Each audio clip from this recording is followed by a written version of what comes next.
assim, sem mais. Bom, antes de mais nada, bom dia para todos, né? O que queria introduzir o assunto dizendo o seguinte, né? Então, mais ou menos em começo do século passado, né, 1930, mais ou menos em torno dessa data, surge pela primeira vez com Arnold Toynbee o conceito de civilizações contraposto à civilização, né? Até então, se vocês pegam os historiadores, a Antiguidade, Idade das Trevas, Idade Média, Idade Moderna, como se o avanço do mundo fosse, digamos, o mundo inteiro passasse por uma série de etapas, né? E o Toynbee modifica isso, concebendo, digamos, a história como sabotagem até das canetas, concebendo a história como se fosse, digamos, uma série de civilizações com o seu começo, meio e fim, né? Então, para nos situarmos inicialmente dentro dessas civilizações, onde estamos e o que constitui uma civilização, né? Então, o que define uma civilização não é conhecimento técnico, né? O conhecimento técnico é extremamente permeável e, de fato, a historiografia anterior se baseou na tecnologia para fazer a divisão antiguidade, etc. e tal, né? Em ampla medida, idade do bronze, idade do ferro, etc. e tal, né? Ora, esses avanços você encontra difundindo-se a partir de alguns centros de origem pelas mais variadas culturas, tribos, etc. Então, as fronteiras entre civilizações são totalmente abertas para mudanças tecnológicas, mas não tanto para outras. Quais outras, né? Então, o que define uma civilização? Eu diria que é basicamente uma cosmovisão, né? Isto é, né, o modo como essa sociedade concebe a Deus, o mundo e o ser humano dentro do mundo e na sua relação com Deus, né?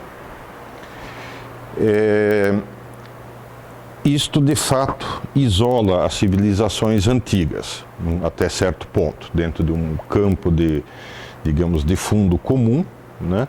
Mas os egípcios têm uma concepção, muito voltada para a morte, aliás, os sumérios outra, os persas outra, os hindus outra e assim por diante, né? A seleção de ideias, digamos, das ideias disponíveis, a seleção própria de cada uma, né? É o que define uma determinada civilização. No cristianismo, né, isso aqui não é propriamente religião, né? É diferente da religião. A religião pode ser comum a várias civilizações. O cristianismo, concretamente, vai ser comum à antiguidade tardia, né? Quer dizer,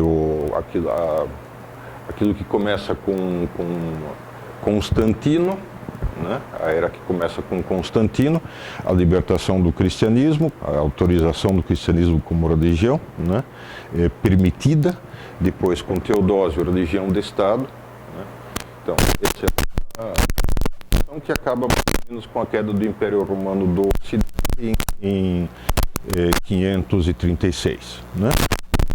Depois tem Constantina, que é uma outra realização das ideias do cristianismo, uma outra seleção das ideias do cristianismo.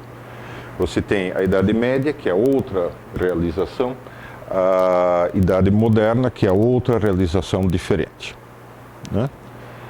Acontece que com o cristianismo ocorre uma mudança que é a seguinte: as civilizações, de certa forma, começam a se entrelaçar e a subir de patamar lentamente, né? Mas ao longo de uma linha mais ou menos contínua. Vocês vão ver que isso já chega ao ponto que interessa, é só para estabelecer os conceitos de base, né? Isso significa que, enquanto uma civilização, um modo de conceber o mundo está morrendo, um outro está nascendo já simultaneamente, né?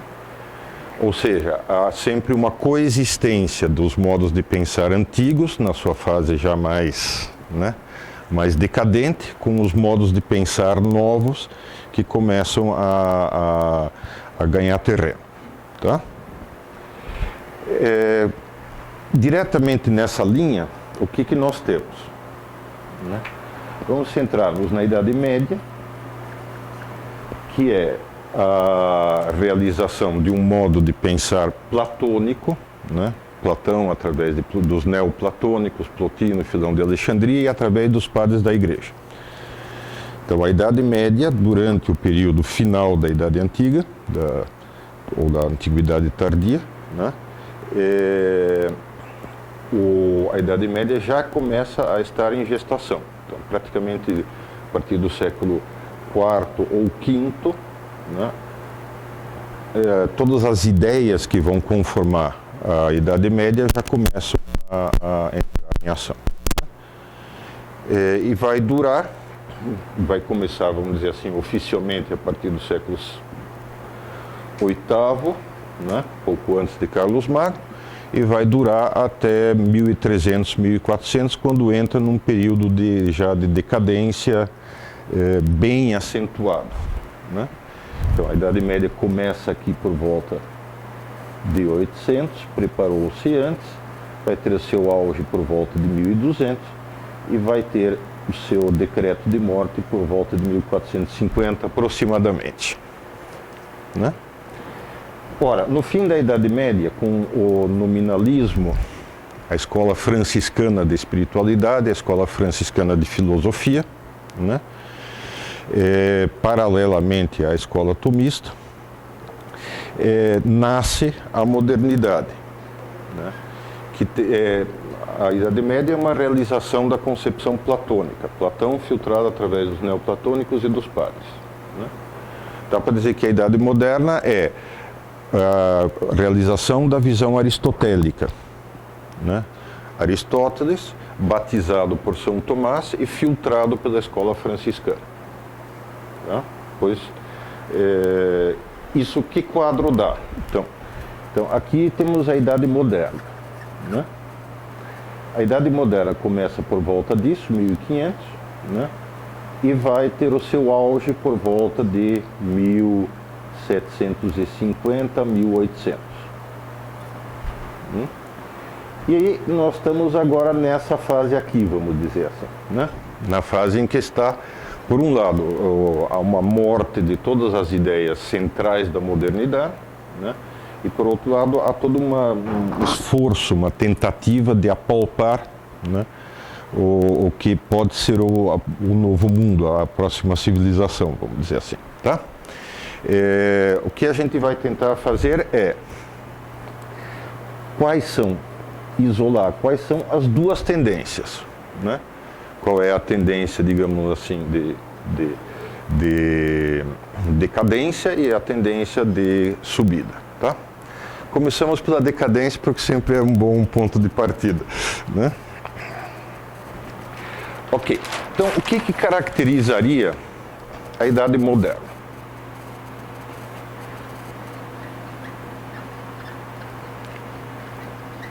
Quando a gente fala em cosmovisão, visão do mundo, né, a gente fala fundamentalmente do seguinte: aquelas ideias que entre diversos autores que podem estar defendendo cada um deles visões muito diferentes, mas aquelas ideias de fundo que são comuns a todos eles, né?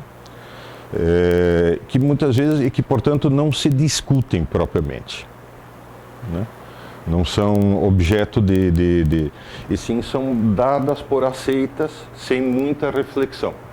Seja porque a reflexão foi feita numa época anterior, seja porque o autor mais lido, mais difundido é o que já fez aquela reflexão, seja porque, de certa forma, há uma espécie de amadurecimento social das ideias e que se chegou a um consenso tácito, né? Um consenso que não precisa ser expresso, porque todo mundo pensa mais ou menos igual. Então, próprio da Idade Moderna, eu diria que são três coisas, né? Com relação a Deus, a divisão da esfera sacra, e da secular, que vai levar, digamos, a Idade Média é uma idade de conflito. Ela enxerga, né, a Igreja como representante de Cristo, depois como se fosse uma pirâmide com dois pés, né, hierarquicamente organizada. São muito comuns lá por 1250, 1300, as imagens em que aparece Nossa Senhora com o manto aberto e embaixo do manto, do lado direito, né, o Papa, os cardeais, os arcebispos, os bispos, os sacerdotes, os frades e assemelhados diversos, né? E do outro lado, o imperador, o rei, os juristas, os altos funcionários da corte, os artesãos e depois o vulgo, né? Os agricultores, etc. e tal. Então, essa visão, né, de duas pernas hierarquizada é a visão platônico-plotiniana Padres da Igreja, né? A Idade Moderna vai dizer, né, só que isso, por sua vez, criou um monte de conflitos, justamente o conflito contínuo de definir o que é laical, o que é da Igreja, quando a Igreja está interferindo numa esfera que não é da sua competência, quando está agindo de acordo com a sua competência, etc. A Idade Média toda ela é marcada por esses conflitos, né? Então, a Idade Moderna nasce mais ou menos com uma clara ideia da divisão da esfera sacra e secular, que por sua vez vai ser posta em prática de maneira gradual. Na arte, por exemplo, vocês veem que é um shift claríssimo, né? Que a arte sacra deixa de ser predominante e começam a arte das coisas normais, vamos dizer assim, das profissões, do dia a dia, das cenas cotidianas, etc. Que estão presentes na Idade Média, mas estão presentes em tímpano de catedral, né, como complemento do sacro. Agora isso vai ser uma arte, digamos, autônoma, né? Depois, mais tarde, vai se manifestar no campo político a partir da Revolução Francesa, com a separação Igreja-Estado, né? E mais para frente ainda vai se manifestar dentro da própria Igreja, né, com uma mudança de concepção do papel que a Igreja tem, né, dentro do mundo. Ao invés de ser, como a Idade Média, uma espécie de cabeça Cristo com duas ordens hierárquicas, agora a Igreja vai se conceber como se fosse a alma do mundo, ortogonal alma, né? Então, há uma divisão das esferas sacra e secular. Em segundo lugar, há uma afirmação da razão e da liberdade humanas.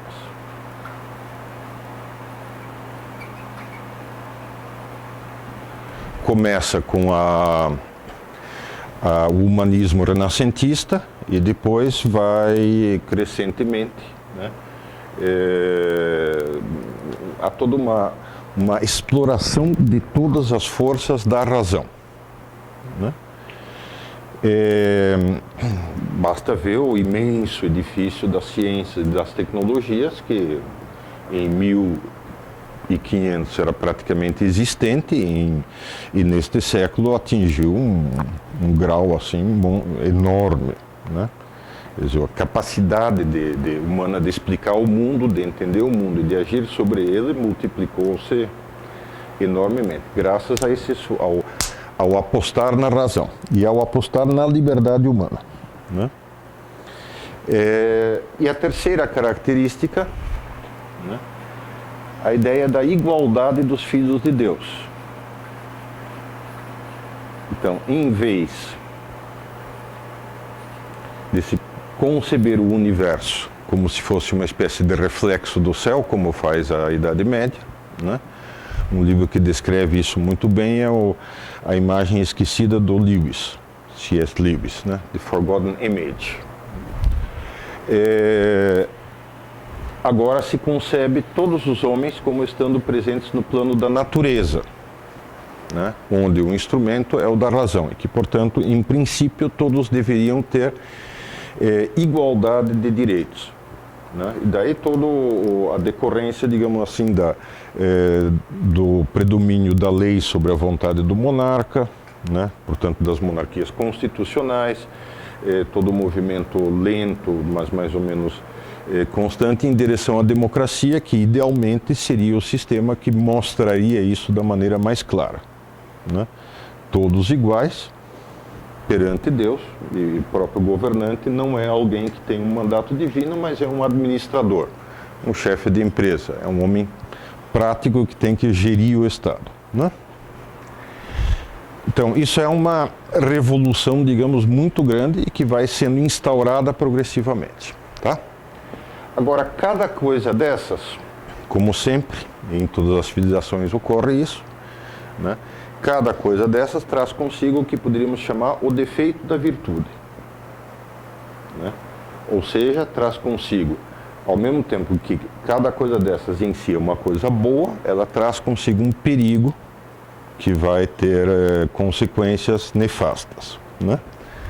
Então, na divisão da esfera sacra e secular, né, gera-se um ressentimento.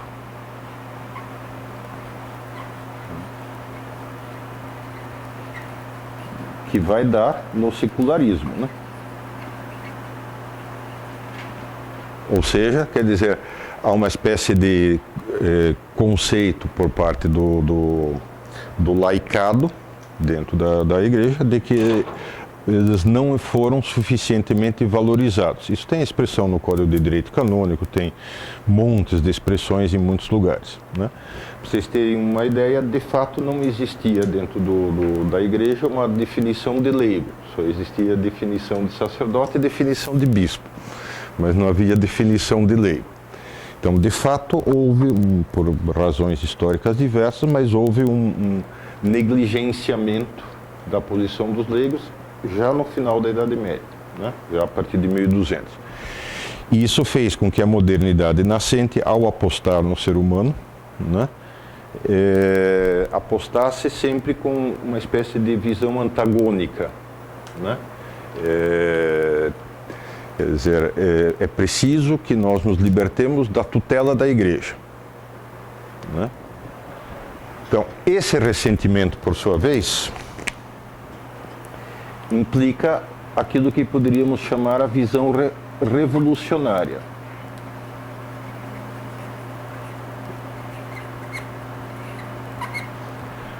A visão medieval é a de uma integração de todas as classes. A visão moderna vai desde o começo, desde Bacon e Descartes, por exemplo, claramente afirmar, dizer o seguinte: é preciso uma mentalidade revolucionária, é preciso cortar com o passado e recomeçar do zero, né? Então, essa mentalidade revolucionária, que é típica de quem está ressentido, né? Quando você está magoado, você tem vontade de mandar tudo pastar, né? E recomeçar, não é isso? Não é assim que a gente se sente? Criança que dizem, eu vou me matar, que assim eles vão ver como eu sou bom, né? Eles vão ver o que estão perdendo e tal, né? Todo ressentimento tem essa atitude, digamos assim, né? Quero destruir, quero acabar, quero, né? Ora, isso a longo prazo, né, vai fazer o quê? Vai fazer com que haja uma revolta da razão contra a tradição, da razão contra a fé, da razão contra aquilo que os racionalistas anteriores falaram, né? E assim por diante, até que você tem um esquema em que a razão se destruiu a si mesma, né? Chega um momento em que todos os últimos 2 séculos de filosofia se dedicaram a demolir a capacidade da razão de conhecer qualquer coisa e, portanto, de fazer filosofia, né? A longo prazo, isso gera um suicídio da razão, tá? Expresso, por exemplo, primeiro no racionalismo, depois no agnosticismo, no ateísmo, no relativismo, nos ceticismos. Será? né? E, portanto, em última análise, na convicção de que não há verdades seguras nas quais podemos nos apoiar, né? Que é mais ou menos a convicção generalizada, não expressa. Poucos filósofos põem isso por expresso, porque, né? Mas é uma espécie de convicção de fundo dos nossos contemporâneos. A afirmação da razão e da liberdade vai trazer consigo o seguinte: isso aqui está faltando uma coisa. A razão é cognição, input, entrada de dados. Liberdade é capacidade de realizar, de fazer, output. Mas não falta alguma coisa no meio?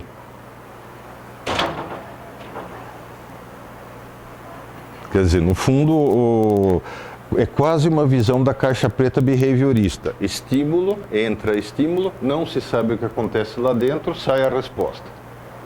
Certo? Né? E aí? Quer dizer, o homem vira uma espécie de caixa preta. O que acontece dentro dele não se sabe. Né? Então, eu posso observar o conhecimento, o processo de conhecimento, né? Toda a filosofia moderna vai girar em torno disso. E eu posso observar as ações humanas e a liberdade. E todo o liberalismo, economia, etc, etc, etc, vai girar em torno disso, né? Mas entender o coração humano, aquele núcleo por trás do qual está tudo, nada. E o resultado é que a modernidade fica oscilando entre racionalismo e voluntarismo, né? Por um lado, eu preciso conhecer tudo, né? Entender tudo, saber tudo, né? E por outro lado, né?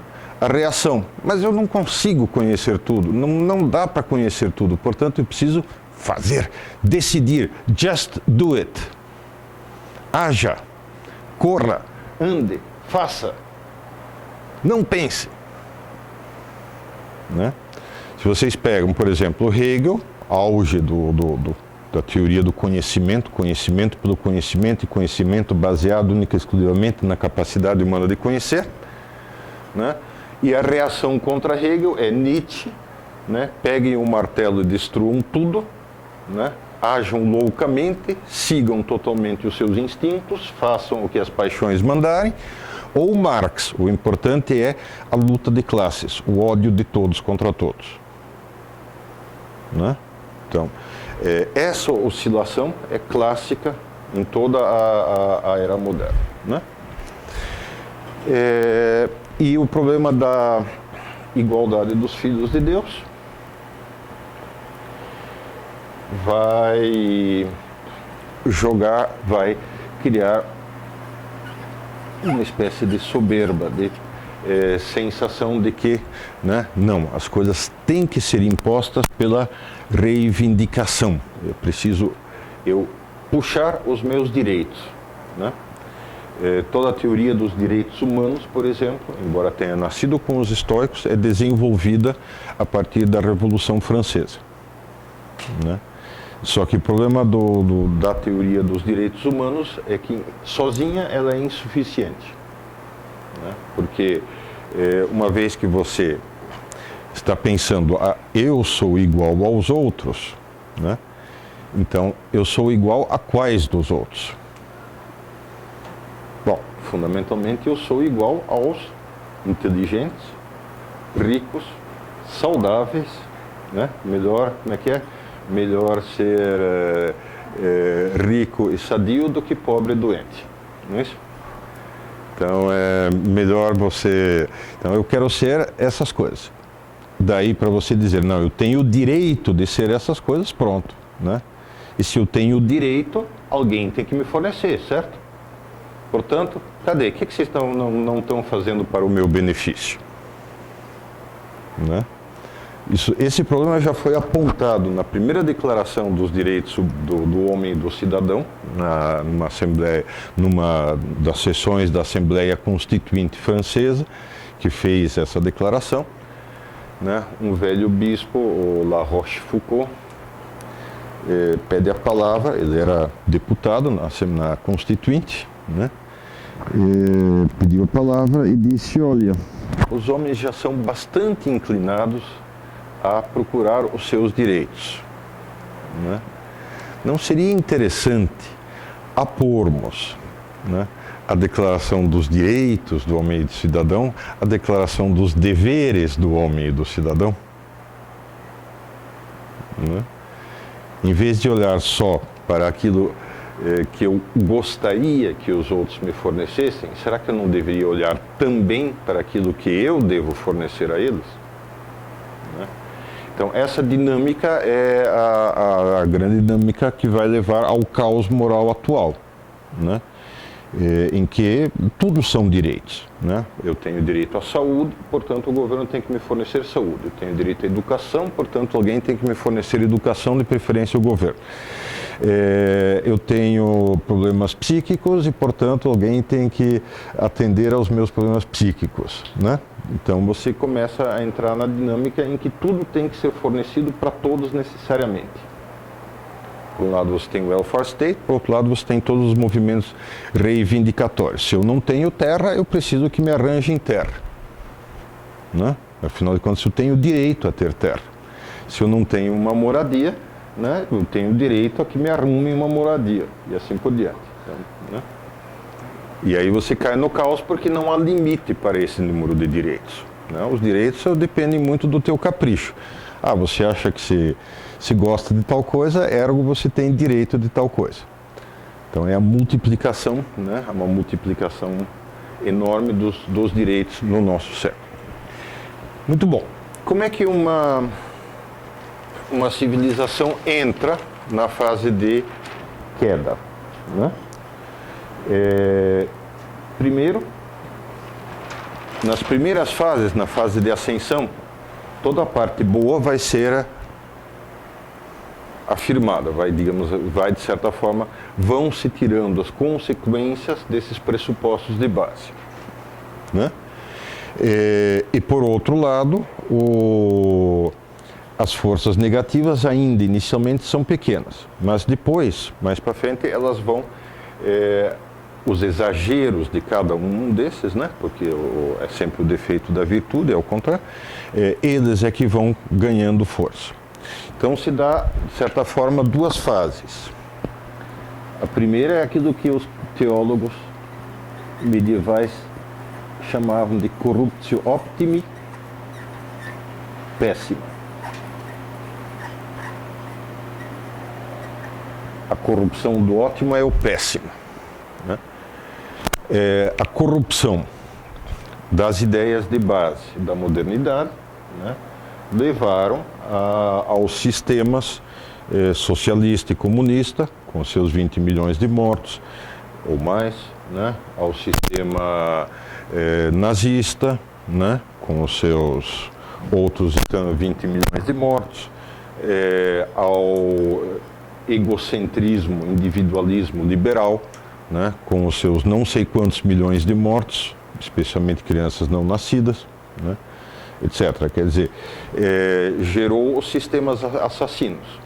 Sistemas assassinos correspondem exatamente a essas ideias, digamos, decadentes ou negativas, né? Então, a corrupção do ótimo é o péssimo, de fato, né? Quando uma coisa dessa se desorbita, cai no péssimo, né? E a seguir o problema é que entra a fase seguinte. O Chesterton tem um complemento a esse adágio que diz: mas e se o péssimo se corromper? Porque ele continua se corrompendo, né? Então ele vai dizer: corruptio pessimi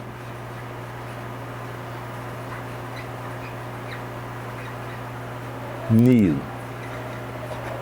A corrupção do péssimo é o nada, né? E de fato, quer dizer, observamos que depois do cansaço da Segunda Guerra Mundial e da sucessiva queda dos regimes de esquerda, o que vai se estabelecendo no lugar? Uma espécie de nada, uma espécie de situação de gosma generalizada e informe, né? Sem ideias, força, sem, né? De grande nada, né? Então, esse é o tema central que interessa examinar, especialmente do ponto de vista do seguinte, né? Para que servem o que define uma civilização? Né? Por que ela tem um auge? Qual é o auge? O Guardini tem um comentário que é excelente, quer dizer, o que define a qualidade de uma civilização é o número de pessoas maduras que ela produz no seu auge. Né? A Grécia do ano 400 tem uma quantidade de grandes pensadores, literatos, artistas, estadistas, etc. e tal, completamente desproporcionada àquele número de habitantes, digamos. Né? A Europa de 1200, né? Idem. Só pensar no surgimento das universidades. A Europa de 1750, 1800, só pensar nos grandes cientistas dessa época, né? Artistas, músicos, etc. Né? Idem. Então, quer dizer, no seu auge, o que caracteriza uma civilização são grandes personalidades maduras. Né? Ora, o oposto, o que caracteriza a decadência de uma civilização são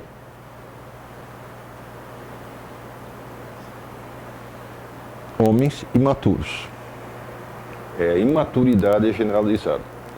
Por causas culturais, por causas, digamos, que não dependem do indivíduo, mas em parte também porque há uma conivência do indivíduo com essas causas culturais. Né? É mais fácil deixar-se levar, é mais fácil correr com a corrente, é mais fácil seguir o ambiente. Tá? Então, o que interessa aqui, então, né? Grandes linhas do nosso nada. Sempre sai a carga em vez de sair a ponta. Primeiro, há uma espécie de suicídio da razão.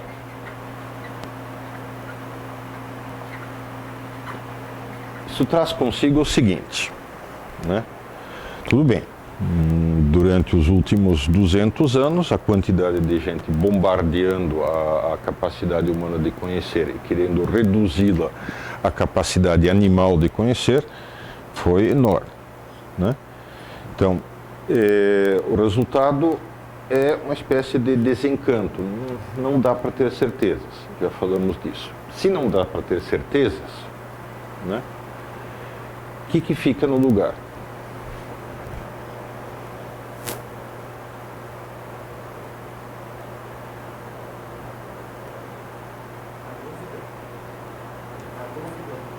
Exato. E a dúvida é sempre um estado do quê?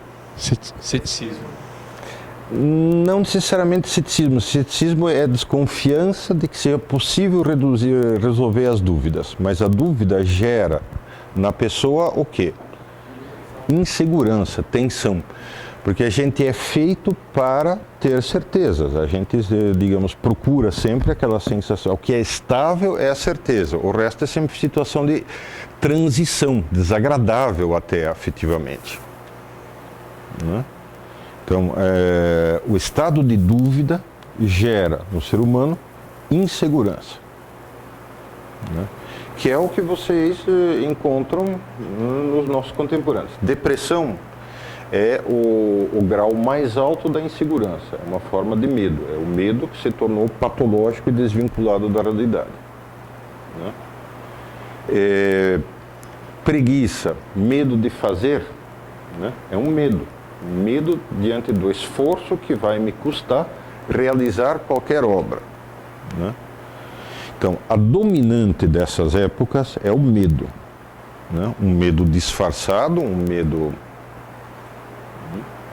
silencioso, um medo que não necessariamente se traduz, mas quer dizer, aquele medinho desgraçado que fica lá no fundo da pessoa corroendo o fulano. Uma das primeiras coisas que isso causa, né, uma espécie de insegurança vital. O problema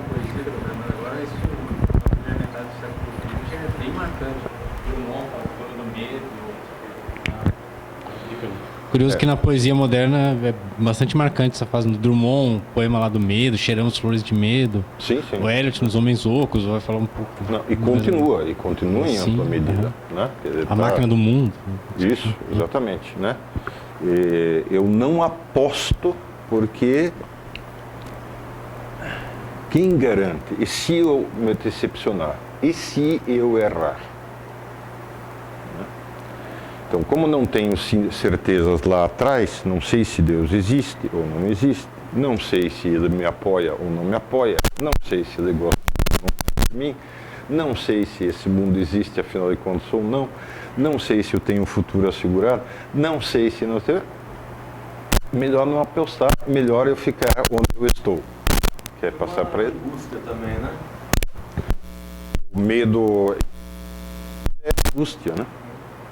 Quer dizer, a sensação de que todo o existencialismo de meados do século passado é filosofia da angústia pura. Né? Mas que agora passou, digamos, dos filósofos para uma quantidade muito expressiva da população, especialmente o pessoal mais jovem, né? Porque são naturalmente mais suscetíveis a isso. Né? Ora, por sua vez, né, isso gera o quê? Se não há certezas, vale a pena se estudar?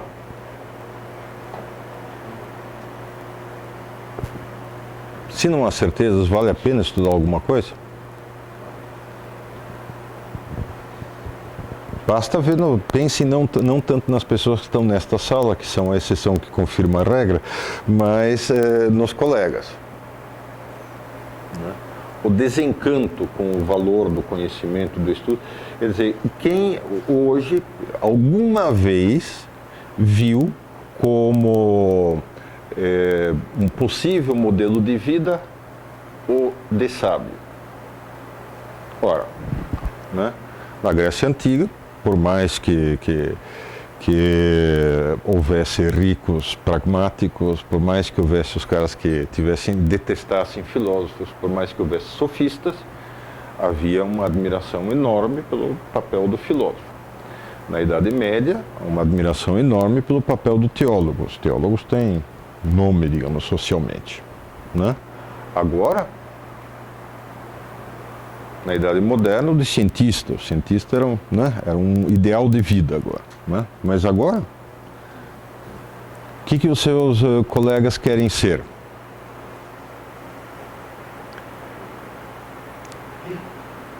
Rockstars. Ricos imediatos. Celebridades. Funcionários públicos que assumem a mediocridade, mas pelo menos garantem com isso uma certa segurança. Não vou passar fome, vai dar para ganhar o dinheirinho dos meus filhinhos, o leitinho e tal, né? Mas enfim, quer dizer, há portanto quer dizer, um desencanto. Depois, isso produz, por sua vez, como ninguém estuda nada em profundidade, isso não é um problema brasileiro só, isso é Europa, América, é mundial, né? Como ninguém estuda nada em profundidade, né, como é que você substitui o estudo? Estudo sempre é chato, portanto, você só vai fazê-lo se você tiver a convicção de que vale a pena, né? Então, quando não vale a pena, se substitui pelo quê?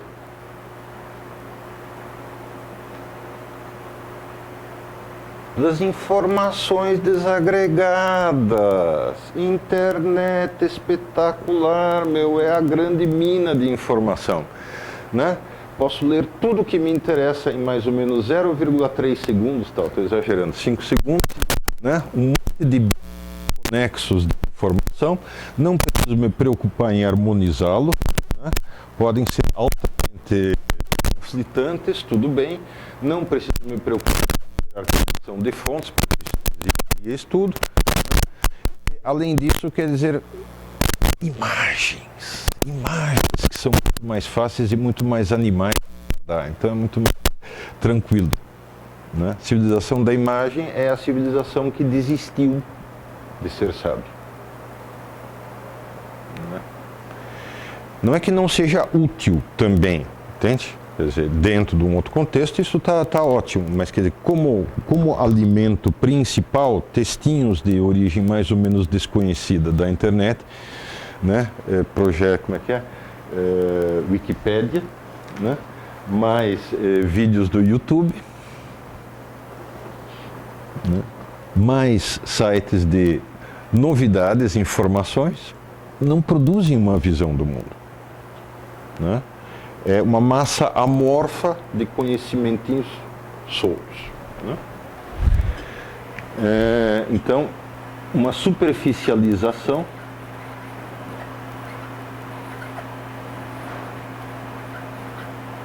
do conhecimento, né?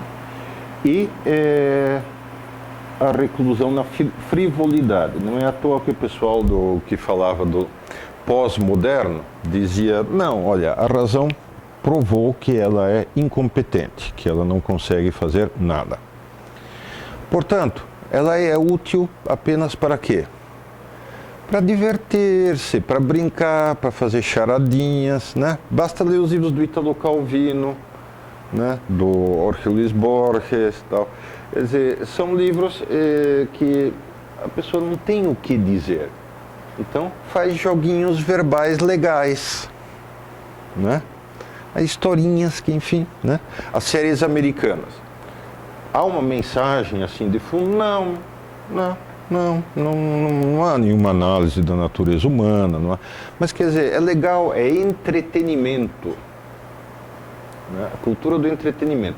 Já que eu tenho esse cérebro e eu preciso usá-lo de alguma maneira e não quero me cansar usando, né? Então, tá ótimo, né? Ver os caras lá soltando bomba, dando tiro, né? Caindo do avião, sessão da tarde.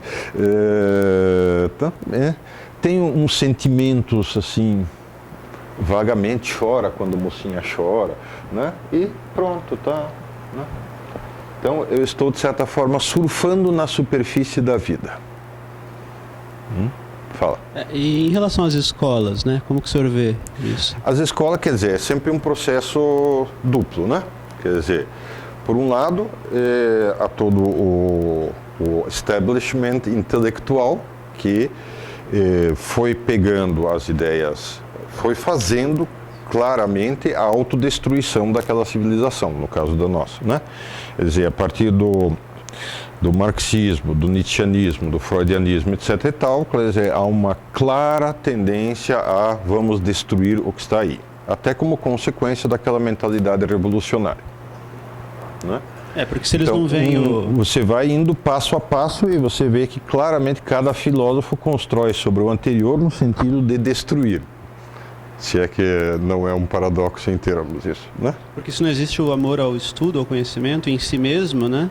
Isso tem que ser substituído por alguma coisa também, né? Qual vai ser o incentivo que eles vão oferecer? Então, por um lado, a escola cooperou muito nisso, porque a escola foi sendo pega nessa dinâmica, vamos dizer assim, né? Quer dizer, ela foi abaixando o nível cada vez mais, com as mais diversas fundamentações, digamos, para cada momento. Não, é preciso democratizar o ensino, é preciso que mais pessoas tenham acesso ao ensino, é preciso que, digamos, facilitar as coisas para que o pessoal que tem mais dificuldade para aprender melhore, é preciso reduzir a exigência, é preciso reduzir a reprovação, os índices internacionais exigem que nós tenhamos alta taxa de escolarização e baixa taxa de evasão, né, para que tenhamos empréstimos do Banco Mundial, etc. e tal. Bom, o fato é que, né, por essa via a exigência caiu ao zero, né?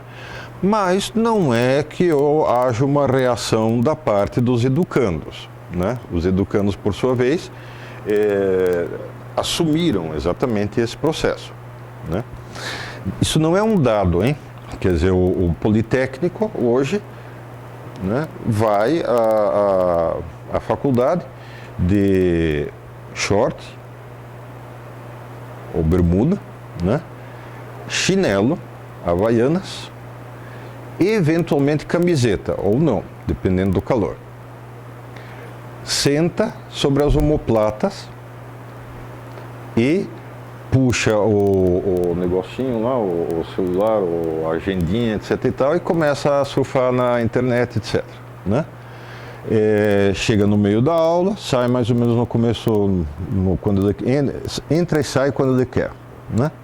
O que ele está dizendo com essa atitude?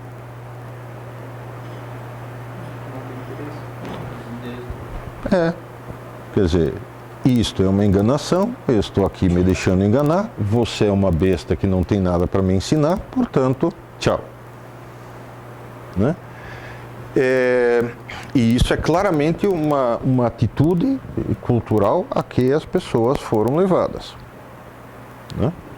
Um amigo meu que é professor em Uganda, né? Era em Uganda, agora é no Quênia, ele contava, os alunos dele, ele chegava para dar aula na universidade, curso de engenharia, ele chegava para dar aula, né? Todos os alunos presentes, todos os alunos de terno, né? Entrava, os alunos se levantavam, né? Saía, os alunos se levantavam. Estou dizendo que isso seja necessário, mas esse tipo de formalismo demonstra o quê? Interesse, respeito. Né? O cara sabe que esse conhecimento que ele vai adquirir vai ser necessário para que ele possa ter uma vida melhor e dar uma vida melhor para os seus filhos. Né? Ao passo que o moleque atual, brasileiro e ocidental, né? Não há interesse mais nisso. Eu me viro. Bom, isso conecta com um segundo ponto, né, que é extremamente importante. Quando você não tem certezas, e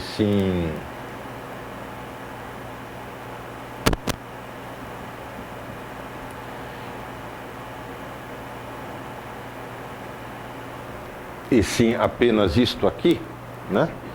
O que falta?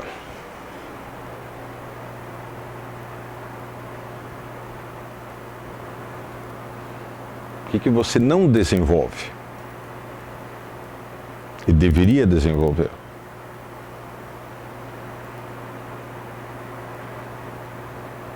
Um âmbito interior,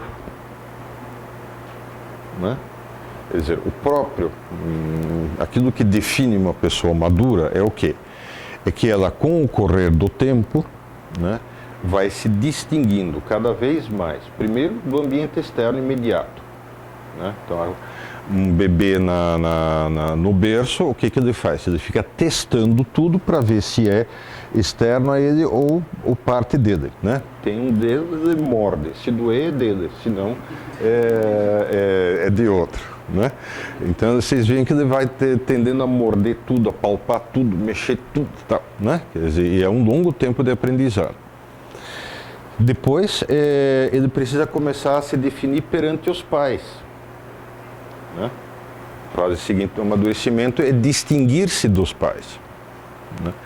Eu tenho um amigo psiquiatra que me contou o seguinte, ele diz, eu tenho uma paciente que é bipolar, né? Uma hora maníaca, outra hora depressiva. Então, e ela é um exemplo de livro-texto. Eu uso muito nas aulas porque ela é espetacular. Ela ri e chora na mesma frase. Né? Então, quando eu chego perto e digo, né, fulaninha, e como está a sua mamãe? Ela já começa a chorar, doutora, não sei o que e tal, né? Mas está tudo bem com ela, não está aí, está, doutor, tá. Imediatamente ela pula, né?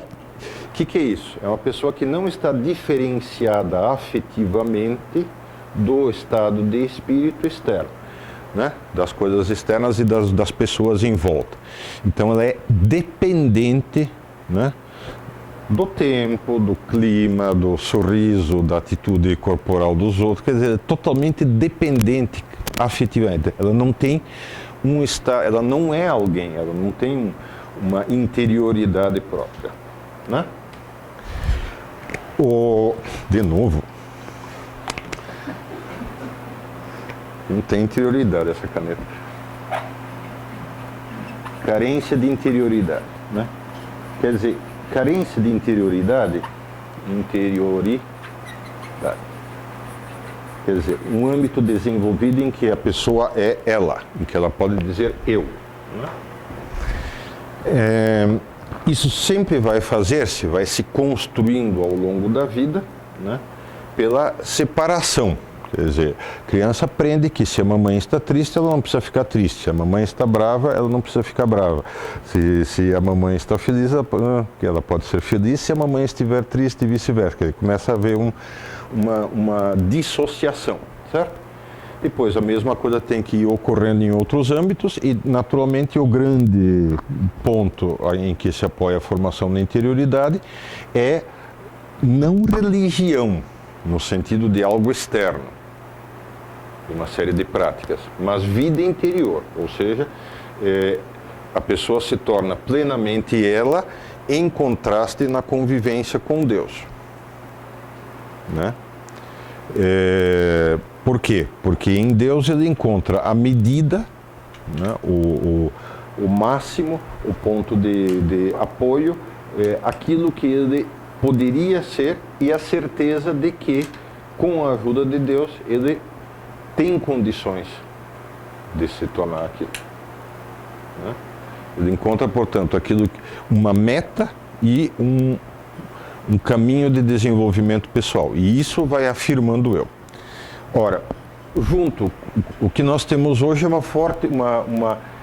uma religião com carência de interioridade, em ampla medida, né? Por isso o cara não estuda a fundo, por isso o cara é espírita e católico ao mesmo tempo, não há diferenciações, né? Por isso que ontem mesmo na rodoviária chega um cara para mim e diz, na humildade, né? Você pode colaborar aí na humildade. Estou vendendo aqui a revista da Seixo Noyer, né? Quer dizer, sem convicção nenhuma, olha, eu estou ganhando meu dinheirinho aqui na humildade e tal, né? Mas absolutamente sem convicção nenhuma, sem tal, quer dizer, é pura e simplesmente né, um pequeno meio de vida, assim, um complemento do orçamento. Tudo bem, compreensível no caso, mas, né? Então, esse conjunto todo, digamos assim, de vivências que não deixam reflexo na própria pessoa, né? Então, você encontra uma consequência disso, né, é que você tem não tanto nem passado,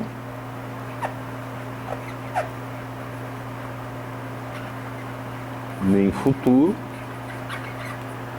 mas uma provisoriedade permanente.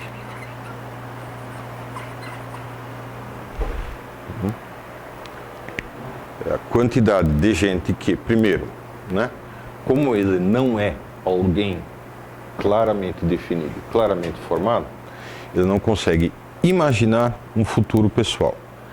Ele tem medo de assumir as responsabilidades correspondentes.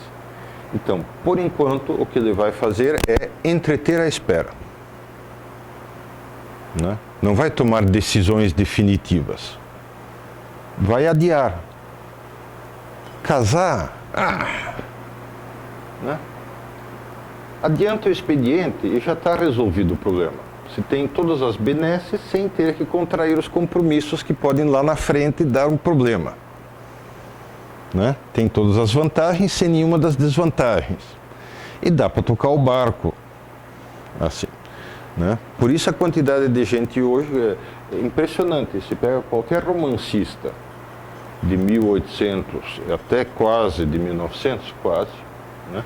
A compreensão da castidade antes do matrimônio e de que o sexo depois do matrimônio era algo muito maior e muito, né, era total, né? Praticamente todo mundo tinha noção de que de fato é óbvio, é a maneira óbvia de se lidar com a sexualidade, né? O habitual e normal é que hoje o cara não seja capaz de entender por que deveria viver a continência antes do casamento, né? Por quê? Porque não existem à volta dele pessoas que tenham vivido a sexualidade de maneira completa. Então, ninguém sabe explicar para ele que uma coisa é o amadurecimento da capacidade de amar antes do casamento e outra coisa é o amadurecimento depois do casamento. Ele não tem modelos, portanto, qual é a vantagem? Né? É apenas mais uma dessas opressões do passado, né? Com que dessas peias, dessas travas imbecis que puseram na nossa frente e que, enfim, né? Não tem significado nenhum. Mas a unanimidade dos autores em 1800 é brutal. Né? Isso que eles já vinham de uma fase de libertinagem anterior, digamos 1750, é uma época altamente libertina, 1700 é uma época de mais fechamento, 1650 mais libertina, quer dizer, há uma oscilação e, portanto, quer dizer, há fases em que as pessoas reaprendem, erram e depois reaprendem, né? Mas agora a tendência clara é de que falta uma base para reaprender essa verdade. Parece tão elementar e simples, é tão fácil viver a sexualidade que...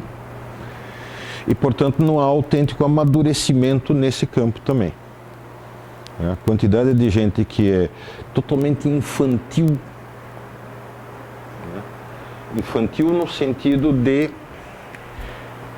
gratificação espontânea, então dependência da gratificação imediata. A criança, há um teste psicológico que se faz que é muito interessante. Então, você chega para a criança e diz, né? Ó, o que você prefere? Tenho aqui 2 doces. Certo, criança?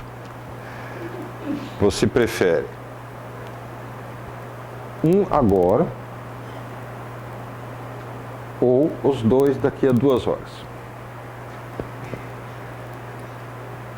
Os 2 agora.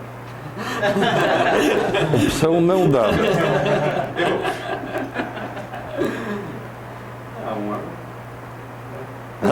Tá vendo? Exatamente. Afetividade indiferenciada e gratificação imediata. Né? Essa é a forma de pensar das crianças, ou seja, quer dizer, exatamente. Mas daqui a meia hora, daqui a 1 hora, né? Então, a criança quer já, ao passo que o que é característico do adulto é que ele sabe dizer o seguinte, ó, né? Daqui a 2 horas eu terei muito mais, é maior o prazer que eu terei com esse negócio. Portanto, vamos esperar as 2 horas. E, portanto, ele sabe também hierarquizar os valores e hierarquizar os afetos em função desses valores. Né? Isto me dá muito bem, né? Isto me dá pouco bem. A pessoa da gratificação imediata mantém-se na infância, isto é, ela não tem hierarquização de valores nenhuma. Né? Resultado, no campo do amor, que é um dos principais campos, né, para a organização da personalidade, o fulano funciona como uma criancinha egoísta. Né? Então, pegar, grudar, ver, e tudo, digamos, desconexo. Para que você atinja a maturidade, nesse campo como em qualquer outro, né, você precisa construir uma coisa ao longo do tempo. O que você vai ter aqui é muito mais rico do que o que você tinha aqui. Né? Para a criança, tudo são vivências do momento, portanto, vivências do provisório. Para já, essa balinha. Sei lá o que vai acontecer depois. Quero nem saber. Né? Agora, esse é outro negócio. Né? Então, você tem toda a inflação da sexualidade venérea sem risco e sem consequência. Né? Pornografia chique, né? Todo filme tem que ter a cena ritual de mulher pelada, pelo menos. Né? toda a satisfação dos gostinhos para já, né? Sex shop para todo lado, etc. Tudo isso é agora. Né? Perda, portanto, da dimensão da vida e até da capacidade de vir a amadurecer nesse campo. Se ia dizer? Eu só pensei a questão das pessoas terem filhos também, né? Claro. Isso, os pais vão falar, né? Eu me nego porque eu tenho filhos, então e começa a ter um porquê e fica fácil até, né? Não, meu filho precisa. Hoje você evita isso, então há também é tudo pra mim, não tem essa, não, pros meus filhos. E são os dois, né? Quer dizer, por um lado, gratificação imediata. Puxa, eu poderia comprar uma televisão de plasma de 425 polegadas, né? Ou eu poderia ter um carro melhor, ou eu poderia ter não sei o quê, ou eu poderia tal, né? Então tudo isso é imediato. Filho, não. Né? Nossa, é demorado. Primeiro precisa ver se tem. Segundo, existe o risco de que ele nasça com problema. Terceiro, né, precisa educar. Quarto, nossa, né? Pode reprovar na faculdade. Quinto, né? Quer dizer, as alegrias do filho virão lá na frente. Tá bem que até sejam maiores, mas são lá na frente, né?